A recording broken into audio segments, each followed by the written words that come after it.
here is, you know, we said this is the silica process coming in, so it's contracting.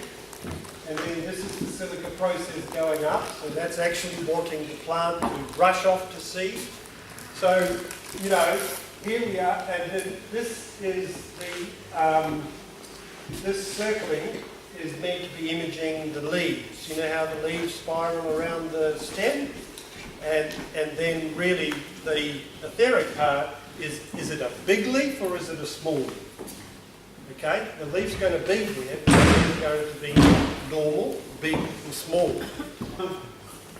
So we've got these four activities basically, and when we come to that chart that I gave you, was it last week or the week before, of that big list of things that, yeah, so this one here.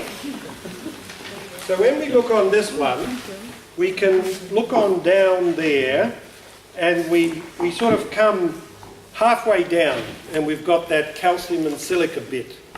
And we see the clay and the sand and the humus and the lime. And then below that, the clay is related to the fruit and the seed, the sand to the flower, the humus to the leaf, the lime to the root. And we go below that and we can see that the forms that we find in the plant are related to these activities as well.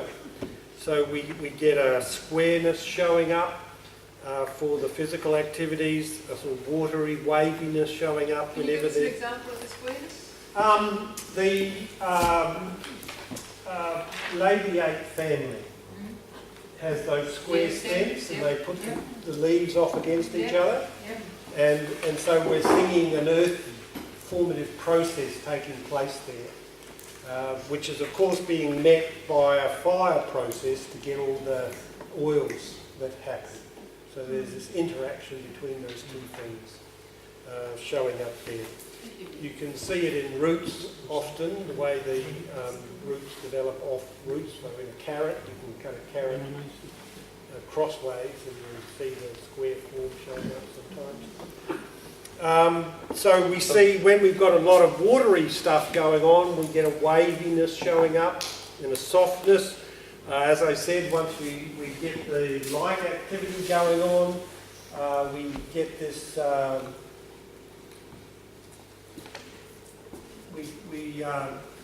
well, we're just moving up and down this story. You know, the light activity, we're getting all of this serration occurring.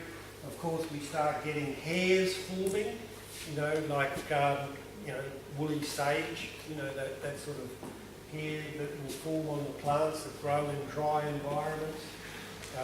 And then, of course, with the fruiting processes, we get round, you know, we get napping, which is this circular spherical structure is what happens when we start getting the real warmth process occurring.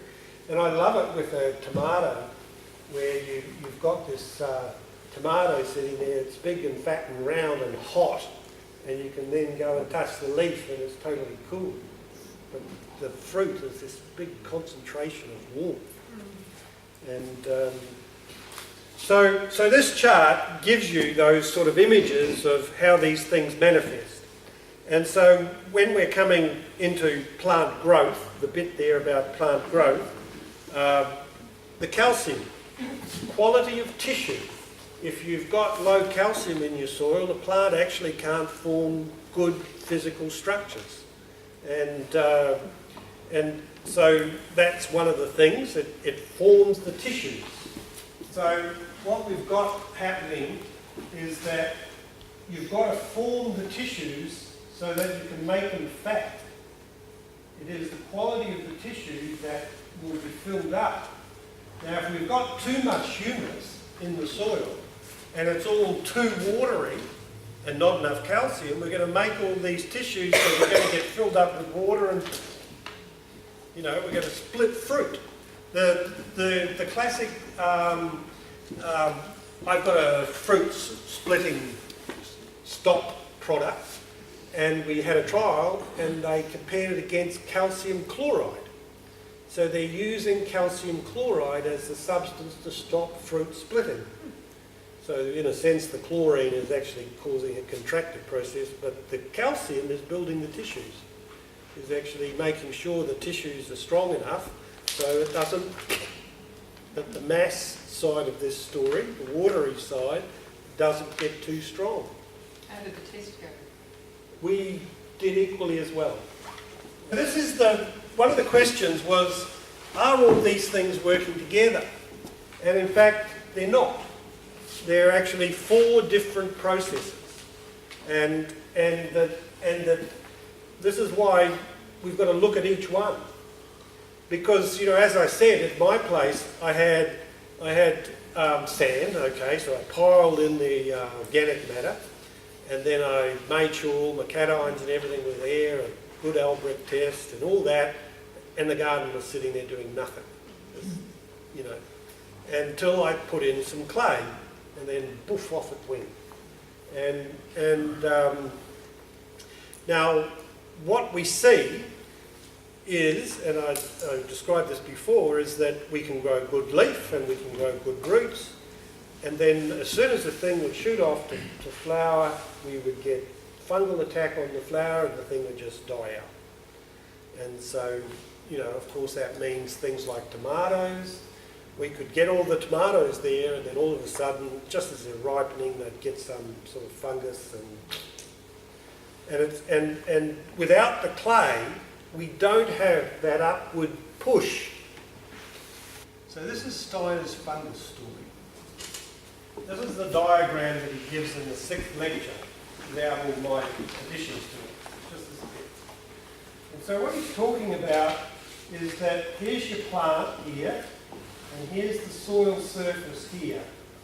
And he's saying, when we've got all this wet winter, wet spring, we get lots of moon forces. We get lots of this vitality. So he's sort of saying we're getting a lot of these calcium processes taking place.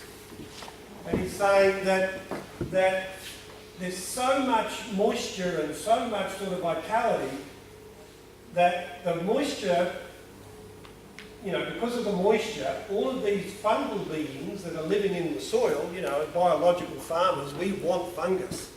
We want to encourage the fungus in our soil so that we can get all the mycorrhizal fungi relationships so that we can feed our plants for free. You know? And so we want fungus.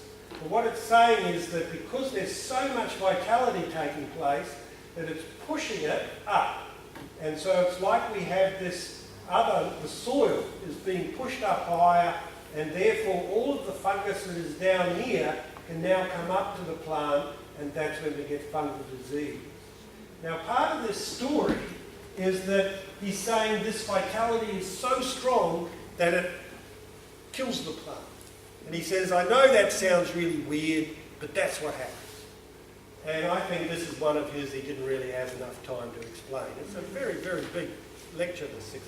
What was there? But within the context of the story that we've got here is that if we don't have enough clay, we don't have enough push.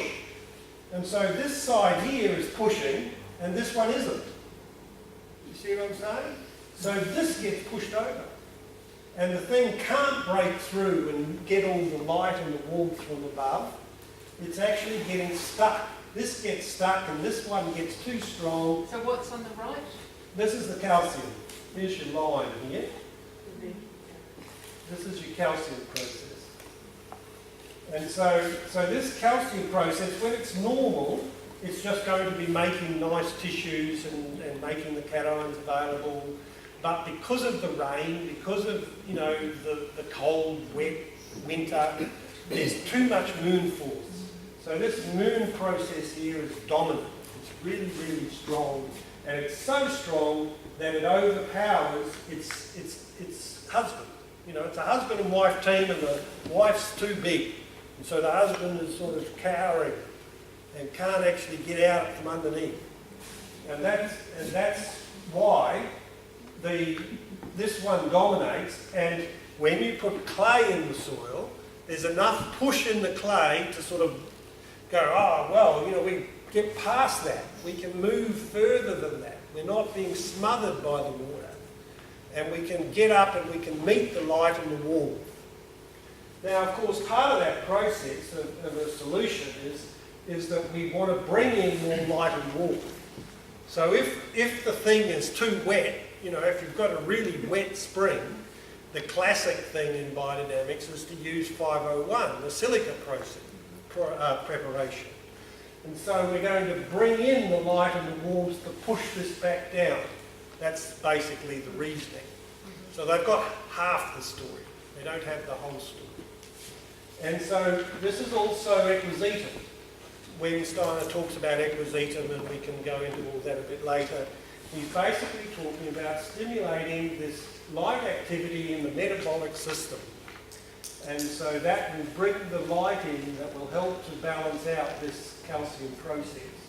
But as I say, this silica process here is also available to us. And that needs to be strong to get its head above the water, basically. So, this becomes the game. These 4 things. How can we work with these 4 things to do whatever we want to do? Now, that's only one of the games that he gave us. This is the sort of great thing about it, is that we've got this particular one, but we've also then got the biodynamic preparations on top of this that we can also use. So we'll get to that.